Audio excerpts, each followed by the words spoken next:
अस्सलाम वालेकुम नाजरीन, मैं हूं डॉक्टर कपूर चंचला, आपकी होस्ट, और आपको वेलकम है हमारे इस प्रोग्राम हेल्थ फॉर ऑल में, only on media focus channel. आज हम बात करेंगे जिगर से होने वाली मुख्तलिफ बीमारियों के बारे में। तो इसके अंदर हम सबसे पहले बात कर लेते हैं वो बीमारियां जो या तो बैक्टीरिया या वायरस से होती हैं, जिसके अंदर hepatitis A, B, C, D, E शामिल है। हेपेटाइटिस ए और ई जो है वो ओरोफिकल कॉज से होती है, यानी अगर हम कोई गलत चीज़ें खा लें या बाहर की चीज़ें खा लें जिसके अंदर वो जरासीम पहले से मौजूद हो तो हमें हेपेटाइटिस ए और ई हो सकता है। और हेपेटाइटिस बी और सी जो है ये या तो ब्लड ट्रांसफ्यूजन से होता है, नीडल प्रिक से हो सकता है, या फिर सेक्सुअल कॉन्टैक्ट से होता है। और इनसे बचने का भी यही तरीका है कि जिन चीज़ों से ये हेपेटाइटिस आपके बॉडी में आ रहा है उन चीज़ों से एहतियात किया जाए। जैसे कि हेपेटाइटिस ए और ई से बचने का तरीका ये है, आप हर जगह का खाना ना खाएं, बाहर की चीज़ें ना खाएं, बाहर के फास्ट फूड से अवॉइड करें जहाँ से हमें ये वायरस हमारे जिस्म में जा सकता है और हमारे जिगर को मुतासिर कर सकता है।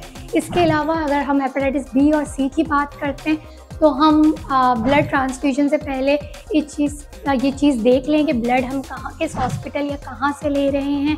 नीडल प्रिक अगर एक को हो जाए तो दूसरे को ना हो, और सेक्सुअल कांटेक्ट अगर हमारे जो भी पार्टनर है उनको कहीं हेपेटाइटिस बी और सी तो नहीं है, इन चीज़ों से एहतियात करें।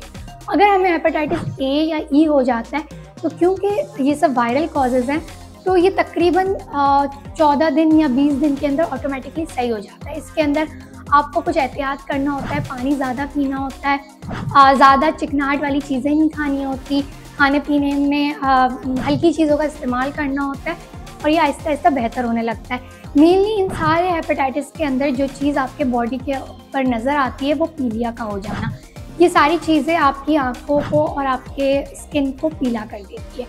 इसके बाद हम बात करते हैं मेटाबॉलिक कॉजेज़ की, जिसके अंदर हमारे बॉडी के अंदर कुछ फंक्शंस होते हैं, अगर उसके अंदर किसी भी तरीके की मुदाखलत हो जाए तो फिर हमारे मेटाबॉलिक जो बीमारियां हो सकती है जो कि हमारे लिवर को भी मुतासिर कर सकती है, जैसे एक हीमोक्रोमेटोसिस एंड विल्सन डिजीज़। इसके अंदर आयरन जो होता है वो हमारे जिगर के अंदर ज़्यादा जमा हो जाता है, और विल्सन डिजीज़ के अंदर कॉपर हमारे जिगर में ज़्यादा जमा हो जाता है। इसके अलावा हम बात करते हैं लिवर के अंदर अगर चिकनाहट जमा हो जाए तो फैटी लिवर डिजीज़ हो जाता है।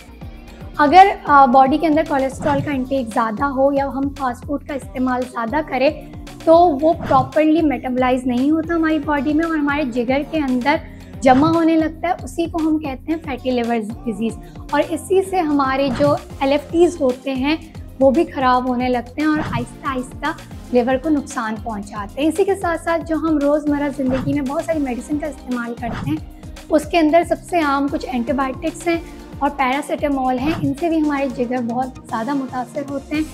इनकी टॉक्सिसिटी हो जाती है, अगर हम ओवरडोज ले रहे पैरासीटामोल का तो वो हमारे जिगर को बहुत ज़्यादा मुतासर करती है और हमारे LFTs भी डीरेंज हो जाते हैं, और जिसकी वजह से आहिस्ता आहिस्ता कोई भी बीमारी हो अगर हम उसमें ट्रीटमेंट ना लें, एहतियात ना करें और चिकनाहट वाले खाने को ना छोड़ें तो फिर आहिस्ता आहिस्ता इन चीज़ों से लिवर सिरोसिस भी हो सकती है, यानी लिवर का मुकम्मल नाकाम हो जाना।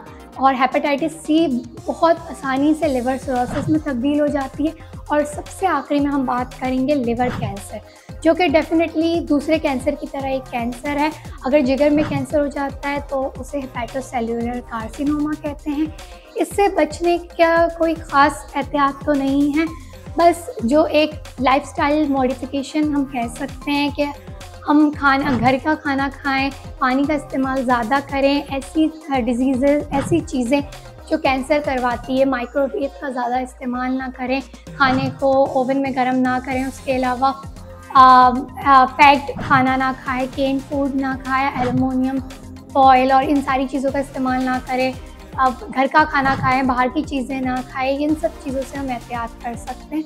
और इसी के साथ मैं ये भी बताना चाहूँगी, अगर आपको कोई भी जिगर की बीमारियां हो जाती है तो आप लिवर स्पेशलिस्ट या गैस्ट्रोएंटरोलॉजिस्ट जिसे हम कहते हैं उनसे रब्ता करें और लिवर की इन डिजीज़ के बारे में उनसे मज़ीद जानें। शुक्रिया।